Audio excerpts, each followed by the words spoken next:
Hello everybody and welcome to the NetBird YouTube channel. In this one, what we're going to be doing is showing you probably one of the easiest ways to go ahead and get your very own self-hosted instance of NetBird up and running. And this is going to be with Vultr. The primary purpose of this video is to announce that we are now on the Vultr app marketplace, meaning you could go in, spin up an instance, and in just a couple of clicks have an instance of NetBird up and running. And with that, you get it all set up without even having to dive into the terminal. All you got to do is select all your settings, put in your domain, change an A record, and you're good to go. So in this video, we're going to cover all of that and a little bit more. We recommend at least 2 gigs of memory for the best performance. By default, this VM is going to have a couple ports opened, so do note that, and all that is done with the actual installation script. The installation script is based primarily off of our existing quick start script, except for, of course, it's been modified and changed to fit Vultr's templates and infrastructure. And because of the nature of the one-click install, it uses basically all of the default recommended options that you would see from our quick start script.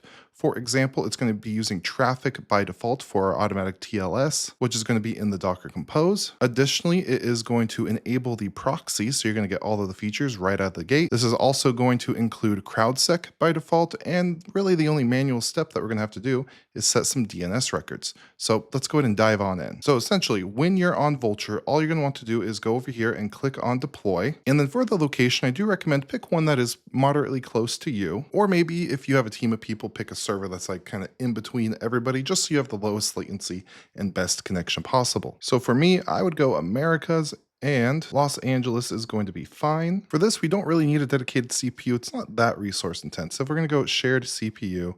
And then down here, we're going to pick the one that has 2 gigs of RAM here. I do recommend you leave automatic backups on, but that is completely optional. And then from there, we're just going to go ahead and click on configure. It's at this point, we're going to go over here to Marketplace Apps, and then we can just give a quick search for NetBird, which you can see right here. So I'm going to give that a click. When we click NetBird, there are going to be 2 options. We have our email for our Let's Encrypt notifications and our domain. When running our quick start script, you would usually throw these into the terminal, but in this case, we're just dropping them in right here. Now for domain, you could use whatever domain that you own. I'm just going to use this one that I have. It's Twixy, just a random extra domain I have. So I'm going to give that a copy and then drop it in here. But I'm going to do this in the NetBird subdomain. You can do it on root if you'd like to, but netbird.twixy.com just for this example. Now right here for server settings, selecting a reserved IP address is an option. If you want to use a reserved IP address, you can actually set the DNS records prior to this and it'll actually get spun up a little bit quicker. But for this case, I kind of want to show you the process of not doing a reserved IP address. For the host name, we could do something like Vultr NetBird. And then for the most part, all of this looks pretty good. As of version 0.71, we support IVP6, so you can add that as well if you'd like to. Of course, even if you don't select it here, it's still going to work between all your NetBird peers. You have some additional options here. Select it to your heart's content, and all I'm going to do is go ahead and click on deploy. And there we go. So we have our IP addresses and all that, but what I'm going to do real quick is if I click view console here, you can actually see it is waiting for netbirdtwixy.com to resolve. And the reason for that is we want you to set the A records before everything spins up, because then it just makes assigning TLS certificates and all that much smoother. So if we actually go ahead, let's move this over here so we can kind of watch it a bit. And let's copy our IP address. From there, we're going to go over to whatever your domain registrar is, and we're going to add a record. So first, we're going to add an A record at the IP address. And right here under name, this is going to be the subdomain that we selected when we spun this up. If you are on Cloudflare, make sure you uncheck the proxy status so it says DNS only. So from there, I'm going to click save. We're going to add an additional record. Now you can see over here, it's already recognized that really quick and it's starting to spin everything up. But what we want to do is add one more record real quick. This is going to be a CNAME. This is going to point at star.netbird. So we have a wildcard for our proxy. And we're just going to point this at that subdomain. So netbird.twixy.com. And again, do make sure that the proxy status like that is disabled. So we could hit save. And at this point, we should be good to go. We have everything spun up. You can just kind of monitor that there. You can see NetBird setup is complete. So if I actually close this out, and let's just go right to the service. So that would be netbird.twixy.com. And just like that, we're in. We can now set up our very first local user. So I am just going to type in my information here, give myself a pretty decent password, create our admin account. Sure, let's save it. And then we could just drop it in here, sign in, and then just like that, you are now in NetBird. If this is your very first time using NetBird, I do recommend you go through this Get Started with NetBird steps here.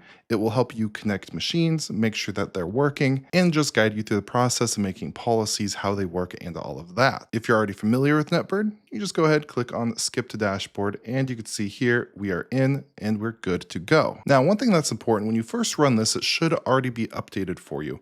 But if you do have this ever show up update available, you are going to need to dive into the CLI and run a couple Docker commands to actually get the latest version of NetBird here. So what I'm going to do real quick is I'm just going to show you the location of the Docker Compose stack and all of that. So what we're going to want to do is actually bring in a terminal here, and we are going to grab again our IP address and SSH right into root of that address. Yes, I do recognize this server, and then input your password.